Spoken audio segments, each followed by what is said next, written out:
Pauper Bogles, or Green-White Hexproof, is a powerful, non-interactive, quick aggro deck. Just like its modern cousin, it won't be long before you're swinging in with a massive creature for lethal damage. The deck has many strengths, including a fast clock, it's easy to pilot, hard to disrupt, and it has a low mana curve. It's a deck that goldfishes pretty well, which allows you to practice sequencing and mulliganing. It's also insanely fun, as who doesn't love swinging in with a 13/13, first striking, trampling, pseudo-life leaking creature that can't be targeted by your opponent's removal?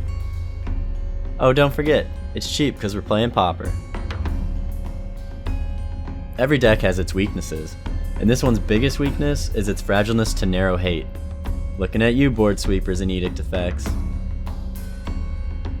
It's an all-in style deck, so once something goes wrong, it's oftentimes hard to bounce back. The deck can also have a few consistency issues, as we need lands, auras, and creatures for the deck to run.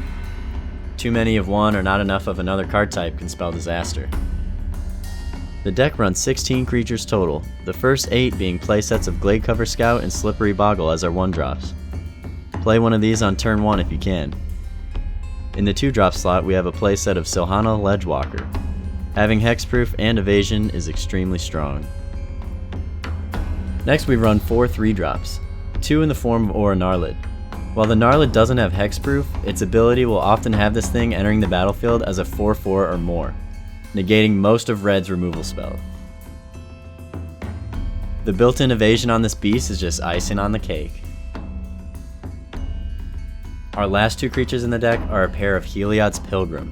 This card is amazing as it lets us search up any aura we need to close out the game. Now that we have our creatures, let's buff them up with some auras. We play a total of 23 auras in the deck. Our 1-drop auras consist of a playset of Rancor, Ethereal Armor, Utopia Sprawl, and Abundant Growth.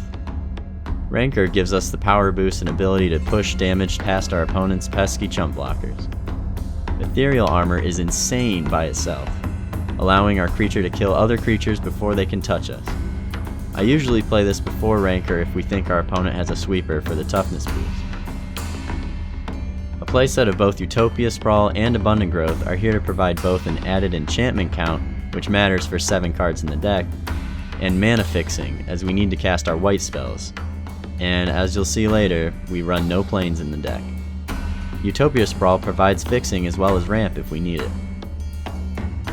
Just make sure you pay attention to which land you have on the battlefield, as it can only enchant a forest. Abundant Growth provides added enchantment count, color fixing, and replaces itself for added value. We run 0 2-drop auras in the main board, but we do run a total of 7 3-drop auras. 3 Ancestral Masks are here to make our creatures enormous. Just remember that it doesn't count itself like Ethereal Armor does. The final enchantment in the deck is a playset of Armadillo Cloak. This thing buffs our creature, pushes through damage with trample, and grants our creature pseudo lifelink. Just one swing with this card puts our life total out of reach for our opponents, making it impossible for them to race us. I mentioned earlier that the deck can have some consistency problems with not having enough of one card type or too much of another, and this is where a playset of Commune with the Gods comes in. This card allows us to dig for either a creature card or an enchantment card. It can also be used in a pinch to find our mana fixing in the form of Utopia Sprawl and Abundant Growth. To cast all these spells, we're going to need some lands. The deck runs 1 Colony Garden, 13 Forests, and 3 Blossoming Sands, for a total of 17 lands. That may seem like too few, but Utopia Sprawl acts as lands 18 through 21, as long as we have a forest in play. We want to play 0 planes in the deck because we always want green mana on turn 1, and we don't care about white mana until turn 2. The Colony Garden is just there in case we need a chump blocker or edict protection. Being an all-in aggro deck, your opening hand being fast is crucial to winning. When deciding which hands to keep, look for hands that have at least 1 hexproof creature, 2 lands, or 1 forest and a Utopia Sprawl, and the rest auras. 3 lands in hand can be a keep sometimes depending on what the other cards are, but generally, hands with more than 3 lands should be mulligan. We generally don't keep hands with 3 or more creatures either, as we most likely only need 1 or 2 to win the game.